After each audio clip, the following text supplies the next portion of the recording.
ہے چٹخ کے کلیوں چٹخ کے کلیوں خوشی مناؤ نبی کی میلاد آ رہی ہے چٹخ کے کلیوں خوشی مناؤ نبی کی میلاد آ رہی ہے پرندوں نغمات حق سناؤ نبی کی میلاد آ رہی ہے مطلب کسے اچھا لگا ہے کہہ دے یا رسول اللہ اور کون سے کہہ دے یا رسول اللہ اے بے قسم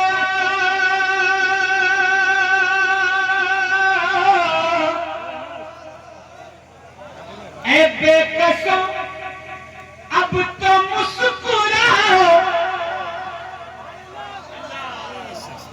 اے بے قسم اب تو مسکراؤ نبی کی میلاد آ رہی ہے اے بے قسم اب تو مسکراؤ نبی کی میلاد آ رہی ہے بالکل نہ بولو تمہارے جلسے میں اے بے بسو غم کو بھول جاؤ نبی کی میلاد آ رہی ہے نعرے بسو نبی نعرے رسالہ محمد جشن انقلاب نبی مبتدائے قوم و ملت سرزمین بیر النگر نعرے تکبیر سبحان کو سناؤ نبی کی میلاد آ رہی ہے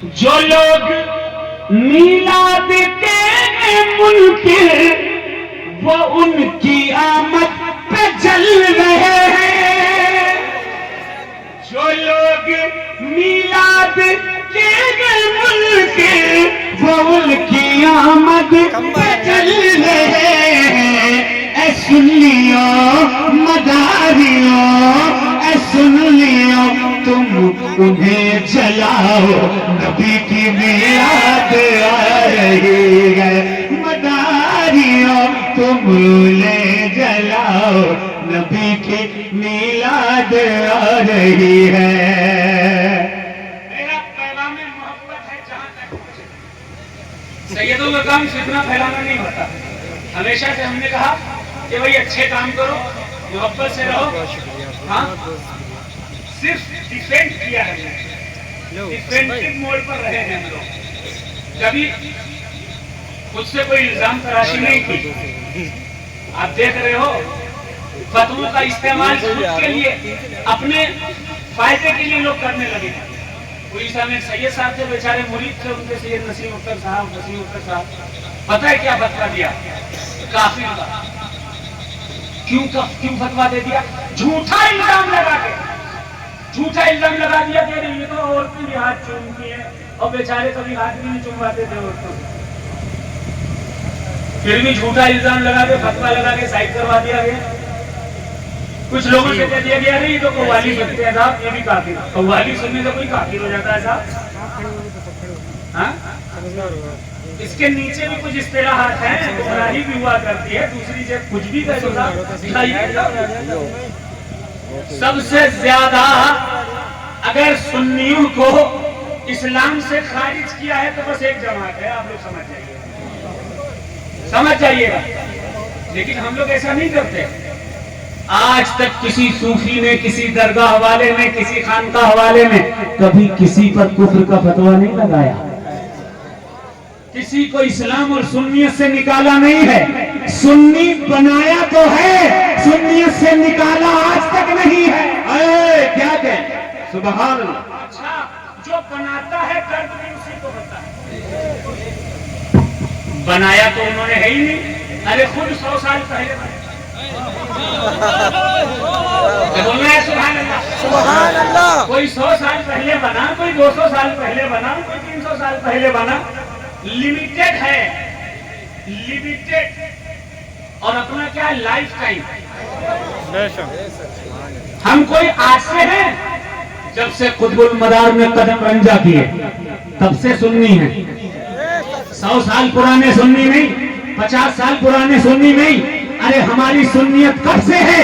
جب امام اعظم ابو حنیفہ رضی اللہ تعالیٰ عنہ فتویٰ نفیسی فرما رہے تھے، ابو بکر صدیق سے ہماری سنیت ہے، عمر فاروق سے ہماری سنیت ہے، عثمان غنی سے ہماری سنیت ہے۔ اس لیے سنی بنائے ہمارے دادا پردادا نے ہیں، اس لیے ہمیں درد ہوتا ہے۔ اب جس نے بنائے ہی نہیں اس کو کیا درد ہے؟ وہ بگاڑے چلا جا رہا ہے، وہ تباہ کیے چلا جا رہا ہے۔ منبر لگتا ہے، لاکھوں روپے سنیوں کے خرچ ہوتے ہیں، ایک مقرر بلایا جاتا ہے اور بٹھایا جاتا ہے منبر پر۔ وہ مقرر بیٹھ کر کہتا ہے فلاں بڑے فلاں چھوٹے، فلاں سلسلہ بڑا فلاں سلسلہ چھوٹا، فلاں پیر بڑے فلاں پیر چھوٹے، میرا پیر کا یہ مرتبہ، میرے پیر نے ایسے فتوے دیے ہیں، میرے پیر نے ایسی کتابیں لکھی۔ ابھی یہ منبر رسول ہے، یہاں اگر بات کرنی ہے تو مصطفیٰ جان رحمت کے رخسار کی بات کر، یہاں بات کرنی ہے حبیب پروردگار کی بات کر،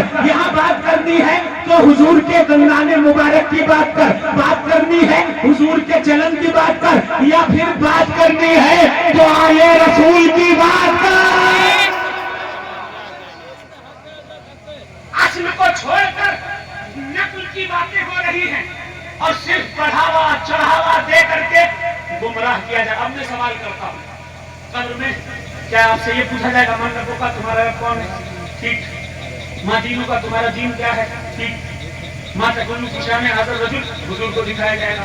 پھر ایک مولانا صاحب کہنے لگے نہیں، ایک مسلک کے بارے میں بھی اس میں پوچھا جائے گا۔ ارے میرے پاس ویڈیو ہے نا، وہ کہہ رہے تھے قبر میں جو تیسرا سوال ہے وہی ہمارا مسلک ہے۔ لا حول ولا قوت الا باللہ۔ وہ تو کہو قرآن نے کہہ دیا تھا الیوم اکملت لکم دینکم واتممت علیکم نعمتی، ورنہ کہہ دیتے صاحب یہ میرا دین ہے وہی سچا ہے۔ نیا نیا دین بنا بنا کے ڈھونڈتے یہ لوگ۔ میرا میسج کیا ہے؟ میسج یہ ہے کہ لاکھوں لوگ لاکھوں روپیے سنیوں کے کس میں خرچ ہو رہے ہیں؟ اختلاف میں۔ کون مومن کون کافر، کون بڑا کون چھوٹا، فلاں کتاب میں کیا لکھا ہے فلاں کتاب میں کیا لکھا ہے۔ ارے یہ کتاب یہ باتیں چھوڑو، بات کرنی ہے تو مصطفیٰ کی سنت کی بات کرو، بات کرنی ہے حدیث کی بات کرو، بات کرنی ہے قرآن کی بات کرو، بات کرنی ہے اتحاد امت کی بات کرو، بات کرنی ہے یہ قوم فلاح پا جائے ایسی بات کرو، بات کرنی ہے وکالت کی بات کرو کہ یہ بچے وکیل بنے۔ پہلے زمانے میں پتا ہے کیا ہوتا تھا؟ توجہ سنیے گا، توجہ۔ پہلے حکمت چلتی تھی، اور آپ جس خانقاہ سے تعلق رکھتے ہو مکن پور شریف، یہ جاہلوں کی خانقاہ کبھی نہیں رہی۔ سو تو نہیں رہے؟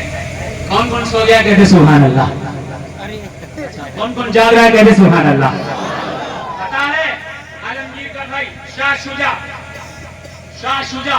بادشاہ کا بھائی بنارس میں پھنسا ہوا ہے۔ مکن پور شریف کے سید عبد الرحیم پہنچے اور پہنچ کر بچا کر مکن پور شریف لے کر آئے۔ پتا ہے سید شمس الدین حکیم شمس الدین جو حضور ابو الوقار کلویلی رحمۃ اللہ علیہ، اکرام حسین صاحب رحمۃ اللہ علیہ مکن پور شریف، اور اس کے علاوہ سید سیف اللہ میاں مکن پور شریف، ان سب کے جو پیر تھے بھوپال کے نواب کے مشیر بادشاہ شاہ جہاں کی بیٹی جب بیمار ہوئی تو مکن پور شریف کے ایک سید صاحب حکیم تھے، ان سے جب دوا کرائی تب جا کر صحیح ہوئی۔ حکمت مکن پور شریف میں تھی، علم مکن پور شریف میں تھا۔ جاہل تمہارے پیر نہیں رہے ہیں، تاریخ پڑھو، جس طرف نظر اٹھاؤ گے وہاں مکن پور شریف کے سادات کے جلوے نظر آئیں گے۔ بول سبحان اللہ۔ حکمت کا زمانہ تھا تو لوگ حکیم بنتے تھے، اب ڈاکٹری کا زمانہ ہے، ڈاکٹر بنو۔ بیرم نگر والے سنیو، تمہیں میسج دے رہا ہوں، ڈاکٹر بنو، وکیل بنو، ایمان کی حفاظت بہن بیٹیاں بھی کریں، ساتھ میں پڑھائی بھی کرے، آپ بھی کرو، تعلیم حاصل کرو، کیونکہ بے علم کو حقیقی جینے کا جہاں میں جیسے تنے بے روح جلا دو کہ دبا دو۔ ایک قوم ایسی ہے جو